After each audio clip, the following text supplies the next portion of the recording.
In Part 8 of our build guide, we strip the rear of the car and drop the fuel tank.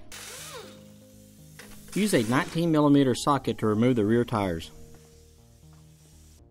Use a mallet to knock the brake drums loose and remove them from the bearing hubs.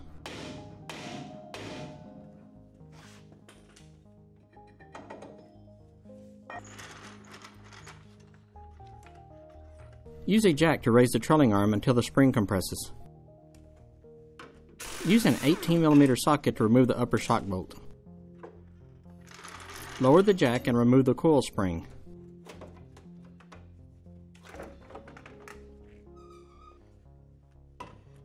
Use a 15mm socket to remove the 4 bearing hub bolts.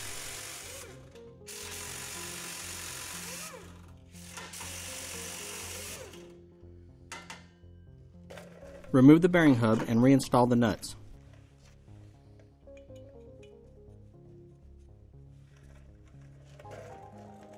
Before removing the brake lines, you should drain them with a vacuum pump. See Part 3 of our build guide for more info on this process. Use a 13mm wrench to loosen the tube nuts that are threaded into the rubber brake lines.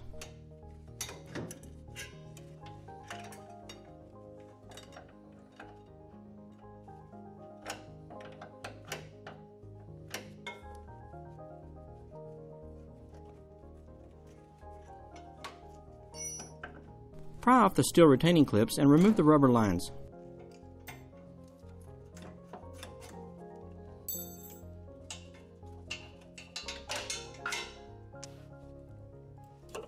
Disconnect the vent and evap canister lines by squeezing the release buttons.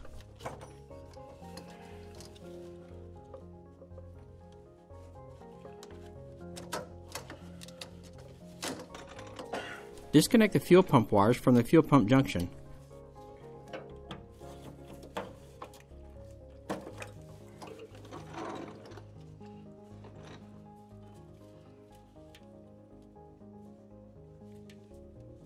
Cut the wires going to the evap canister.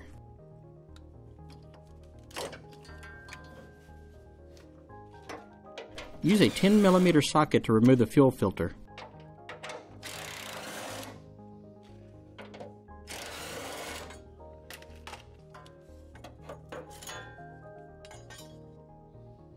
Use a 3/8 disconnect tool to disconnect the fuel line. Tip the filter over to drain it.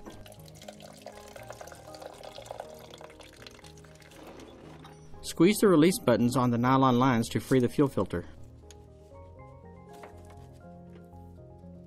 Drain the other end of the fuel filter and the nylon lines.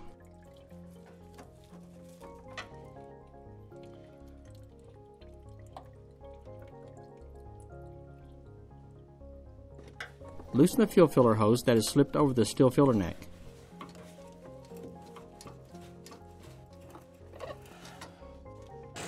Use a 13mm socket to remove the tank straps. If you didn't empty the tank earlier, it could be very heavy at this point.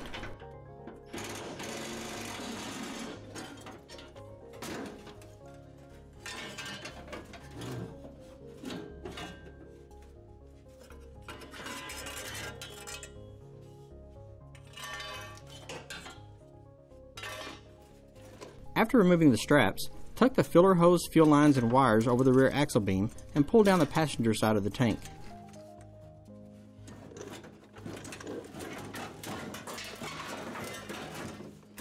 Push the tank around to get it to drop past the exhaust.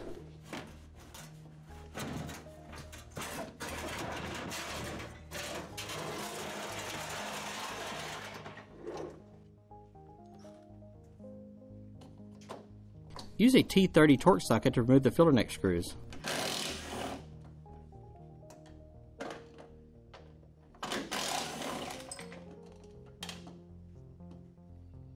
Remove the fuel cap tether by using a small piece of tubing to collapse the retaining barbs on the back side.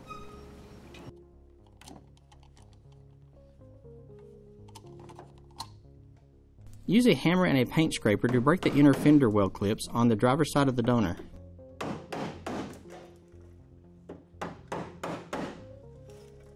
Use a 10mm socket to remove the single fender well bolt.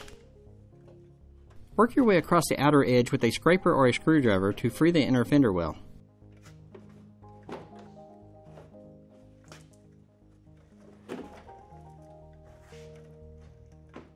Use a 10mm socket to remove the fuel filler neck bolt.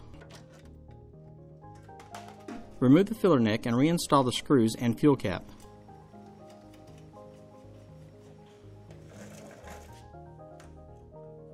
Carefully remove the plastic fuel lines from the tank.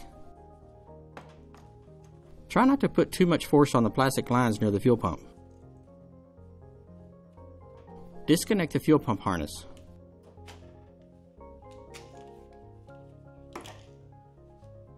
Use a hammer and a screwdriver to unlock the fuel pump retainer. Lift the pump out of the tank. If your donor was a lower emission car, your pump will be attached to the floor of the tank. You will need to buy a standard cobalt pump for your Goblin. Be sure to save the rubber O-ring under the pump. To get your donor shell out of your garage, lower it down onto a large furniture dolly.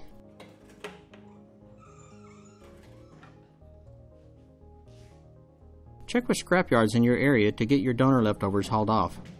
Most yards will haul it off for free. You'll be reusing many of the pieces that have been pulled from your donor. Check out our website for a comprehensive list of all of the pieces you need to save.